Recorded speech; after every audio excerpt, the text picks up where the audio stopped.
You and your friend go into Burlington, stealing coats or whatever you're stealing from them. Then you get in a car with a 1-year-old unrestrained. And the Welcome to the Court of Justice. court is calling 2022 CR 8297, State of Texas versus Logan Armstrong. Can I have parties announced for the record for the state? Daniel Escobar for the state of Texas. Defense. Mike Latimer for the defense. And are you Miss Armstrong? All right, you're gonna have to make sure you speak up. All right, you entered a plea on November 16th of no contest to evading arrest, detention with a vehicle. According to the plea bargaining agreement, punishments be assessed at 4 years. The state is opposed to your application. They're taking in consideration 2022 CR 8298. Have both parties had a chance to review the PSI report, state? Yes, Your Honor. Defense? Yes. All right, any objections to the PSI report, state? No, Your Honor. Defense? I'm going to need you all to be quiet in the box while we're on the record. Deputy, is there any way to move them to the other end, perhaps?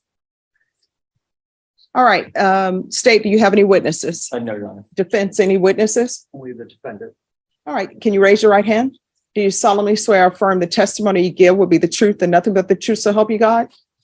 All right, you can lower your hand, state your name for the record. All right, defense? Yes, thank you, Your Honor. State, Ms. Armstrong, you understand that the judge has to make a very difficult decision today, whether or not to grant your applications for probation and or deferred adjudication or sentence you according to the state's recommendation. What did you want to tell the judge? I just wanted to tell the judge that I am trying to get my life together. I'm trying to better myself and my studies. I'm trying to use every avenue that's available to help me get back on track and be a better person. That I don't have to go out and commit crimes and stuff like that. And Ms. Armstrong, two individuals submitted letters of support for you. Could you identify who those people are? Tanisha Daly is my caseworker at Austin Area Urban League and Kia. I'm sorry, you have to speak up. I can hear you. Tanisha Daly is my caseworker at Austin Area Urban League and Kia Redmond is my. And the last time we were in court, you represented that you were anticipating getting a job. Have you secured a job? Yes. All right, is there a reason why everybody is whispering? I cannot hear. I can't either. So, everyone in the box, I'm gonna need you to bring it down a notch. And everyone who's in front of me, speak up so I can hear. I'm thinking everybody wants me to be able to hear so I can make a ruling. Could you describe to the court what job you have secured? I work as a monitoring a homeless shelter in Austin. And how many days a week do you work? It's part-time, so only on the weekends right now. Is it full day weekends? You're anticipating working full-time eventually with this Yes. organization? Yeah. Well, you understand your criminal history is rather extensive, correct? Yes. And what can you explain to the judge in regards to what happened in your life that would cause you so many arrests, although there's only 6 convictions? But what happened in your life that would cause you to lead that sort of lifestyle? I was running the streets. Being wild. Now pass the witness. Okay. Ms. Armstrong, who else was in the car with you on the day of this offense? Tamara Satellite. Was there anyone else? Tamara Akins and and Tamara's son. Okay. And so during this offense, whenever the police stopped him, he was unrestrained in the backseat, correct? Right. How old was he? He's 1. Okay, so I also wanted to go just briefly into your criminal history, just very briefly again. So you were placed on deferred adjudication back in 2020 for engaging in full-family crime. Is that correct? Yeah. Okay. And that was actually revoked in 2022. Is that all correct? Yeah. Pass it, John. I have nothing further, Your Honor. I have a question. You want to explain to me why you're going into Burlington's coat factory, stealing coats, and then running from the police with a 1-year-old in the car? Somebody explain to me, what were your thought process? And no offense against Burleson Coke Factory. I've been in there, never been able to find anything, but I don't understand what you thought you were doing, going into Burlington Coat Factory and taking items that don't belong to you. At the time, I was just trying to, I went in there with intentions on getting clothes and selling so that I could have money. All right, I'm gonna need y'all to be quiet in the box. So I don't understand why people don't get a job. Whatever happened to getting a job? And whatever happened to, getting a job instead of coming to court and then trying to get your life in order and say, oh, look, I've got a job. People do that every single day. And a lot of times people work jobs they don't want to work. But you know what? When they have children, they knock their pride aside and they'll do whatever they want to do. You think the people who are working at McDonald's want to work fries, although there's nothing wrong with that. But do you think that's their life's dream? I'm going to work fries for the rest of my life. But you know why they do it? Because they got bills to pay. And they're not going to Burlington's Coat Factory, making other people's job hard by stealing items, then running. And I always read the police report. I always read the PSI report and everything that's given to me. So you and your friend go into Burlington, stealing coats or whatever you're stealing from them. Then you get in a car with a 1-year-old unrestrained. And did the 1-year-old go into Burlington's with you all while y'all were stealing it? Did y'all leave him in the car by himself?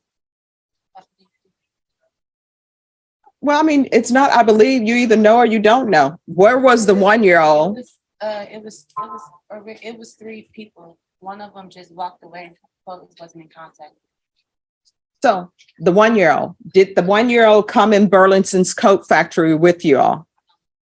So the 1-year-old is left out in the car with some third person. You don't know their name. Tamara Agin.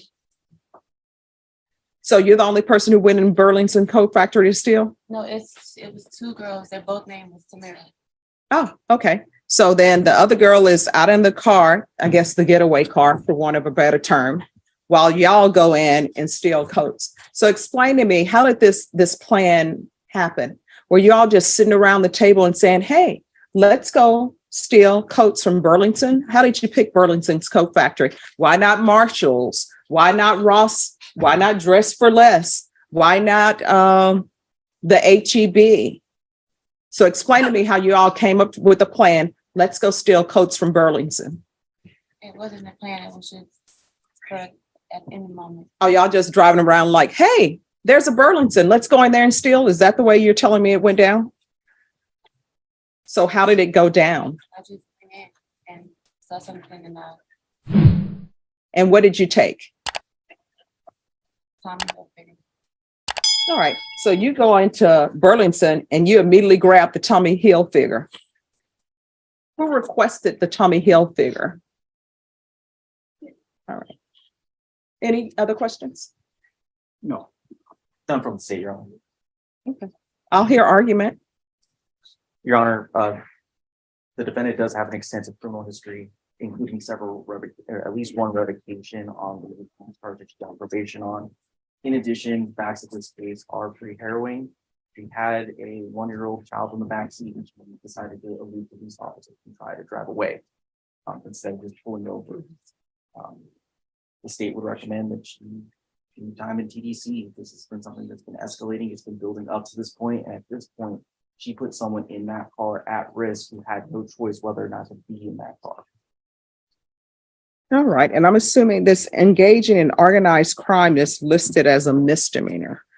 Was that filed as a misdemeanor? It was out of McClellan County, Your Honor. I don't know the specifics. Was that a misdemeanor? Yes, How much time did you do on that one? 45 days. All right. Defense? Thank you, Your Honor. I believe Ms. Armstrong kind of grew up too fast. She was born in Louisiana. She's 25, 27 years old. She has a high school diploma. According to PSI, there are no felony convictions. And also what's important, I think, is that there are no drug offenses. Typically, when you see thefts, you see drugs. She was not stealing to satisfy any kind of drug habit. There are only 6 misdemeanor convictions, although I say only, but there's several arrests. Only 6 misdemeanor convictions. She was a member of the Zion Baptist Church. She has 2 children. The father, one of the children who has no criminal history, was tragically shot and killed in 2017. So she was supporting that child. That's the oldest child. She does volunteer work at the home shelter. And she's making these learning boards that while she was detained under this case and under the bond, she was making these learning boards for children to help not only her children, but other children. And it appeared to have picked up, and several people have been buying these learning boards that she's been making for preschool children. She has a mother that's very supportive that she lives with in Temple, Texas. Her father passed away. She is a single mother of these 2 children. She has siblings that also support her. And she has worked very hard to getting this job, and she wants one last chance. And I'm told her this would be her last chance. This is the first felony. And I've stressed upon her that this is very serious, that if she has to comply with every single condition, that she needs to make a copy of the conditions and keep them all over the house if she has to, because I don't want to see her back. She has no intention of coming back here unless it's a discharge of her probation or deferred adjudication. That's it. Thank you. What does he mean you grew up too fast? I don't understand that. Well, I think with her, she was with the kind of people that she kind of lost her childhood when she was doing adult things with adult people and getting her involved in things and made bad choices. All right.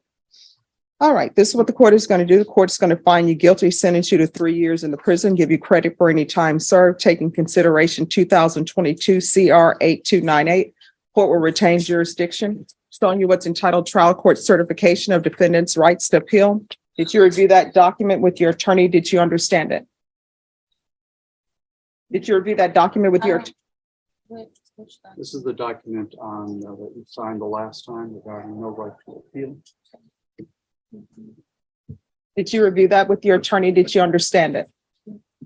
All right, because this is a plea bargain agreement, because I followed your plea bargain agreement, and because you waived your right to appeal, you do not have the court's permission to appeal. Do you understand? Can I ask, Sure. before I'm taking custody, can I see my kids outside?